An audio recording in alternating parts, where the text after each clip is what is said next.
നിലവിൽ രാജ്യത്തെ സംസാര വിഷയമായ സംസ്ഥാനം ഏതാണെന്ന് ചോദിച്ചാൽ ഇപ്പോൾ അത് ഉത്തർപ്രദേശാണ്. കൻവാർ യാത്രയ്ക്ക് മുൻപ് ഉത്തർപ്രദേശ് മുസാഫർ നഗറിലെ ഭക്ഷണ പഴക്കടകൾക്ക് വലിയ മാറ്റങ്ങളാണ് കാണാൻ സാധിക്കുന്നത്. കടയുടമകൾ അവരുടെ പേരുകൾ വലിയ അക്ഷരങ്ങളിൽ എഴുതി കടയുടെ മുൻവശത്ത് തൂക്കിയിട്ടിരിക്കുന്നു.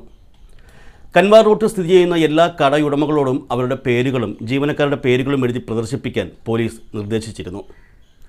കൻവാർ തീർത്ഥാടനത്തിൽ പങ്കെടുക്കുന്ന തീർത്ഥാടകർക്ക് ആശയക്കുഴപ്പമുണ്ടാകാതിരിക്കാനാണ് ഈ നടപടി എന്നാണ് യോഗി സർക്കാരിൻ്റെ വാദം.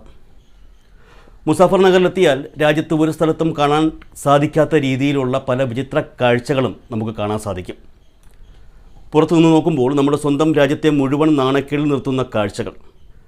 മാമ്പഴം വിൽക്കുന്നത് ആരിഫ്, ഈ പഴവർഗ്ഗങ്ങൾ വിൽക്കുന്നത് നിസാർ എന്നിങ്ങനെ വാഹനങ്ങളിൽ ബോർഡുകൾ സ്ഥാപിച്ചിരിക്കുന്നത് കാണാം.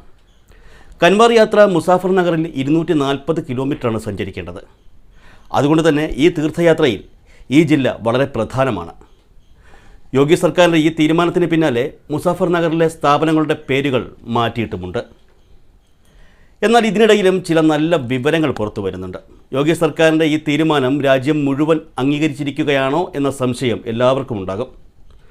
ഉത്തർപ്രദേശിലെ ഹിന്ദുക്കൾ എങ്ങനെയായിരിക്കും യോഗി സർക്കാരിൻ്റെ ഈ തീരുമാനത്തോട് പ്രതികരിക്കുന്നത്, എന്താണ് ഈ തീരുമാനത്തിന് പിന്നിൽ എന്നിങ്ങനെയുള്ള നിരവധി സംശയങ്ങൾ നമ്മൾ സാധാരണക്കാർക്കിടയിൽ ഉയരും.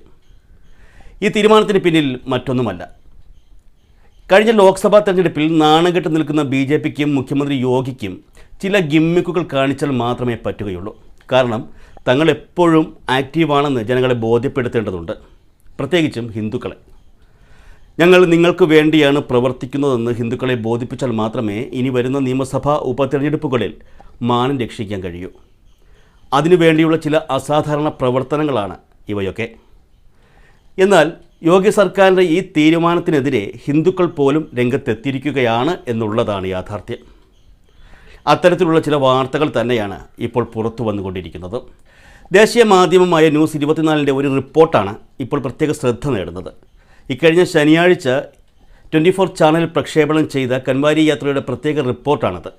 കൻവാരി തീർത്ഥാടകരോടുള്ള റിപ്പോർട്ടറുടെ ചോദ്യവും ആ ചോദ്യത്തിന് തീർത്ഥാടകർ നൽകുന്ന മറുപടിയുമാണ് നിലവിലെ സാഹചര്യത്തിൽ എടുത്തു പറയേണ്ട വസ്തുത. മതത്തിൻ്റെ പേരിൽ മനുഷ്യനെ വേർതിരിക്കുന്ന അവസ്ഥയാണ് ഇപ്പോൾ രാജ്യത്ത് കാണാൻ സാധിക്കുന്നത്. പല സംഭവങ്ങളും അതിനുദാഹരണങ്ങളാണ്. കൻവാരി തീർത്ഥാടനം നടക്കുന്ന സ്ഥലങ്ങളിൽ സ്ഥിതി ചെയ്യുന്ന കടകളിലെ ഉടമകൾ അവരുടെ പേരും ആ കടകളിൽ ജോലി ചെയ്യുന്ന ജീവനക്കാരുടെ പേരും കാണത്തക്ക രീതിയിൽ വ്യക്തമായി എഴുതി വയ്ക്കണമെന്ന നിർദ്ദേശം ഉത്തർപ്രദേശ് പുറപ്പെടുവിച്ചതും ഇതിൻ്റെ ഭാഗം തന്നെയാണ്. മറ്റൊരു സംസ്ഥാനത്തും കണ്ടിട്ടില്ലാത്ത രീതിയിലുള്ള ഒരു വലിയ ധ്രുവീകരണമാണ് ഉത്തർപ്രദേശിൽ ഇപ്പോൾ കാണാൻ സാധിക്കുന്നത്. അതിനിടയിൽ അപ്രതീക്ഷിതമായി ഈ വീഡിയോ പുറത്തു വരികയും ഇത് സമൂഹ മാധ്യമങ്ങളിൽ വൈറലായി മാറുകയും ചെയ്തിരിക്കുകയാണ്. കൻവാരി തീർത്ഥാടകരോട് റിപ്പോർട്ടർ ചോദിക്കുന്ന ചോദ്യത്തിന് അവർ മറുപടി പറയുന്നതാണ് വീഡിയോയിൽ കാണുന്നത്. റിപ്പോർട്ടർ ചോദിക്കുന്ന ചോദ്യം ഇതാണ്: നിങ്ങൾ ഈ തീർത്ഥാടനത്തിനായി ഇങ്ങനെ നടന്നു പോകുമ്പോൾ മുമ്പിലുള്ള 3-4 കടകളിൽ നിങ്ങൾ പ്രതീക്ഷിക്കാത്ത മതത്തിലുള്ള ആൾക്കാരാണ് ഇരിക്കുന്നതെങ്കിൽ നിങ്ങൾ അവിടെ നിന്ന് വെള്ളം കുടിക്കുമോ എന്നായിരുന്നു ചോദ്യം.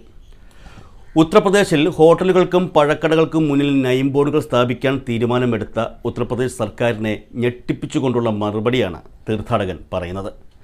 എനിക്ക് ആവശ്യമുണ്ടെങ്കിൽ ഞാൻ വെള്ളം കുടിക്കും. എനിക്കിപ്പോൾ അവരുമായിട്ട് സഹകരിക്കുന്നതിൽ എന്താണ് പ്രശ്നം? അടുത്തു നിൽക്കുന്ന കൂട്ടുകാരെ ചൂണ്ടി ആ ചെറുപ്പക്കാരൻ പറയുന്നുണ്ട്, ഞങ്ങളെയോ എന്നെയോ സംബന്ധിച്ച് അങ്ങനെ ഒരു പ്രശ്നവുമില്ല. ആ യുവാവ് മറുപടി പറയുന്നത് യഥാർത്ഥത്തിൽ യോഗി സർക്കാരിനുള്ള മറുപടി എന്ന നിലയ്ക്കാണ് ചാനലുകൾ സംപ്രേഷണം ചെയ്തത്.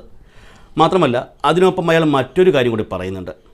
തീർത്ഥാടകരുടെ കൂട്ടത്തിൽ നിൽക്കുന്ന ഒരു യുവാവിനെ ചൂണ്ടിക്കാണിച്ചുകൊണ്ട് അയാൾ പറയുന്നുണ്ട്, അയാൾ എൻ്റെ സുഹൃത്താണ്, ആൾ മുസ്ലിമാണ് എന്ന്.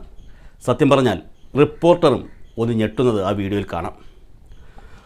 തുടർന്ന് റിപ്പോർട്ടർ ആ മുസ്ലിം യുവാവിൻ്റെ അടുത്തെത്തി അദ്ദേഹത്തെ പരിചയപ്പെടുന്നു. പേര് ചോദിക്കുമ്പോൾ അസ്ലം എന്നാണ് അദ്ദേഹം മറുപടി പറയുന്നത്. ഈ പ്രത്യേക സാഹചര്യത്തിൽ ഇത്തരത്തിലുള്ളൊരു തീരുമാനം ഈ യുവാക്കൾ എടുത്തതിൽ റിപ്പോർട്ടർ അത്ഭുതം പ്രകടിപ്പിക്കുന്നുണ്ട്. പക്ഷേ അതിന് കൃത്യമായിട്ടുള്ള മറുപടി ആ മുസ്ലിം യുവാവും പറയുന്നുണ്ട്. എൻ്റെ അടുത്ത കൂട്ടുകാരൻ കൻവാർ യാത്ര നടത്തുന്നു. ഞാനും അവനും ഏറ്റവും അടുത്ത സുഹൃത്തുക്കളാണ്. അതുകൊണ്ട് ഞാൻ അവനോടൊപ്പം പോകാൻ തീരുമാനിച്ചു. എനിക്കതിൽ ഒരു പ്രശ്നവുമില്ല.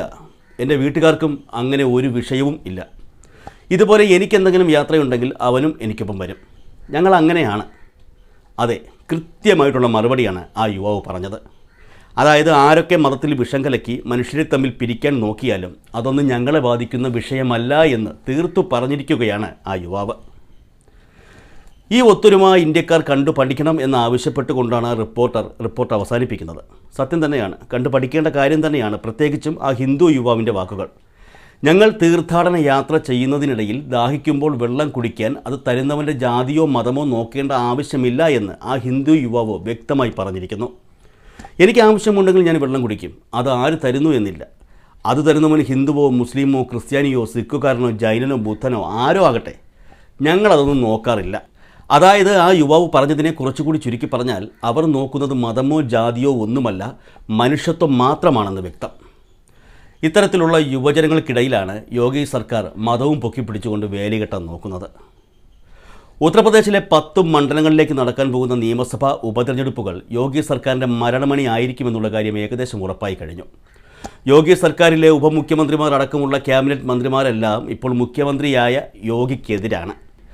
എത്രയും പെട്ടെന്ന് സംസ്ഥാന ഭരണത്തിൽ നേതൃമാറ്റം ഉണ്ടാകണമെന്നാണ് BJPയിലും ഉയരുന്ന ആവശ്യം. ഈ പ്രതിഷേധത്തെ ഇത്തരത്തിലുള്ള ചില വിവാദ ഉത്തരവുകൾ കൊണ്ട് തടയിടാനാണ് യോഗി ശ്രമിക്കുന്നത്.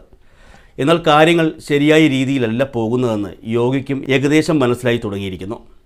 യോഗി മുസാഫർ നഗറിൽ നടത്തിയ പ്രവർത്തനങ്ങൾ രാജ്യം മുഴുവൻ ഇപ്പോൾ ചർച്ചയായിരിക്കുന്നു. മിക്കവാറുമുള്ള എല്ലാ സംസ്ഥാനങ്ങൾക്കും മുന്നിലും നാണം കെട്ടു നിൽക്കുകയാണ് ഇപ്പോൾ ഉത്തർപ്രദേശ്. ഉത്തർപ്രദേശിൻ്റെ ഈ അവസ്ഥയിൽ സംസ്ഥാനത്തെ പല മന്ത്രിമാർക്കും വിഷമമുണ്ട്. എന്നാൽ അവർ കാത്തിരിക്കുന്നു വരുന്ന നിയമസഭാ ഉപതെരഞ്ഞെടുപ്പിന് വേണ്ടി.